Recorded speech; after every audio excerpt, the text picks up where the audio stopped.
Salam sejahtera, nama saya Elizabeth Ilin, anak buah Dindin, nombor metrik 265893. Pada permulaan pembentangan ini, saya ingin menjelaskan peranan penting sektor awam sebagai tunjang utama dalam pentadbiran sesebuah negara.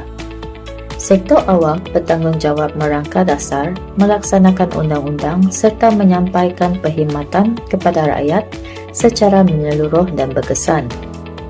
Keberkesanan sektor awam bukan saja mempengaruhi pertumbuhan dan pembangunan ekonomi negara, malah turut memberi kesan langsung terhadap kesejahteraan sosial serta kestabilan politik. Oleh yang demikian, prestasi sektor awam mempunyai hubungan yang signifikan dengan tahap kepercayaan rakyat terhadap kerajaan dan institusi pentadbiran negara.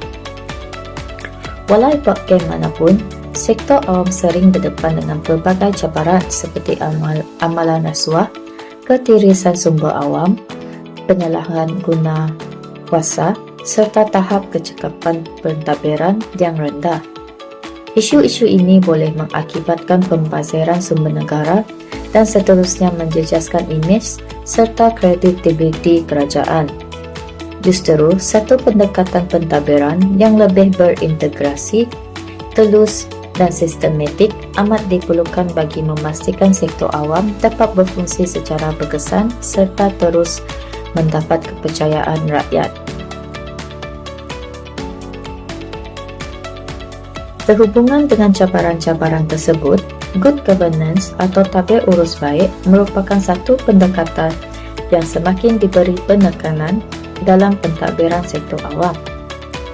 Good governance merujuk kepada pengurusan kuasa dan sumber awam yang dilaksanakan secara cekap, telus dan bertanggungjawab demi kepentingan rakyat. Konsep ini bukan saja menilai keberkesanan hasil sesuatu dasar atau program, malah turut menekankan proses pembuatan keputusan yang adil, beretika dan inklusif. Antara nilai utama yang ditekankan dalam konsep ini adalah termasuk keadilan, integriti penyertaan awam, serta kedaulatan undang-undang. Secara keseluruhannya, good governance merupakan satu pendekatan yang seimbang kerana ia melambungkan kecekapan pengurusan dengan tanggungjawab sosial. Melalui pelaksanaan tadbir urus yang baik, sektor awam bukan saja dapat meningkatkan kecekapan pentadbiran, malah mampu memastikan kebajikan dan kepentingan masyarakat sentiasa terpelihara. Warahmatullahi wabarakatuh dan salam sejahtera. Saya Muhammad Rizal bin Daud, nombor menteri 268816. Saya akan membicarakan berkenaan prinsip-prinsip dan kepentingan good governance. Prinsip-prinsip good governance menjadi asas kepada pentadbiran sektor awam yang berintegriti dan berkesan. Prinsip ini membimbing pejabat awam dalam melaksanakan tugas dengan penuh tanggungjawab dan profesional. Antara prinsip utama ialah accountability, yang memastikan setiap keputusan dan tindakan dapat ditanggungjawabkan. Ketulusan juga memboleh rakyat mengakses dan maklumat dan memahami proses pentadbiran. Selain itu, penyertaan awam memberi peluang kepada rakyat untuk terlibat dalam perbuatan dasar, manakala kedaulatan undang-undang memastikan keadilan ditegakkan. Keberkesanan dan kecekapan pula menjamin penggunaan sumber awam secara optimum. Kepentingan good governance amat penting kerana ia membantu meningkatkan kepercayaan dan legitimasi kerajaan kepada rakyat. Bila pentadbiran dijalankan secara terus dan berakutabiti, rakyat akan lebih yakin terhadap keputusan dan dasar yang dilaksanakan. Selain itu, tadbir urus yang baik mampu mengurangkan rasuah dan salah guna kuasa melalui sistem kawalan pemantauan yang berkesan. Ia juga meningkatkan prestasi serta kualiti perkhidmatan, sekaligus menyokong pembangunan sosio-ekonomi negara dalam jangka panjang. Good governance menyumbang kepada pembangunan negara yang mampan dan inklusif. Sekian, terima kasih. Assalamualaikum. Saya 268705 Zamri bin Abdul Rahman akan meneruskan perbincangan mengenai good governance, iaitu cabaran pelaksanaan good governance.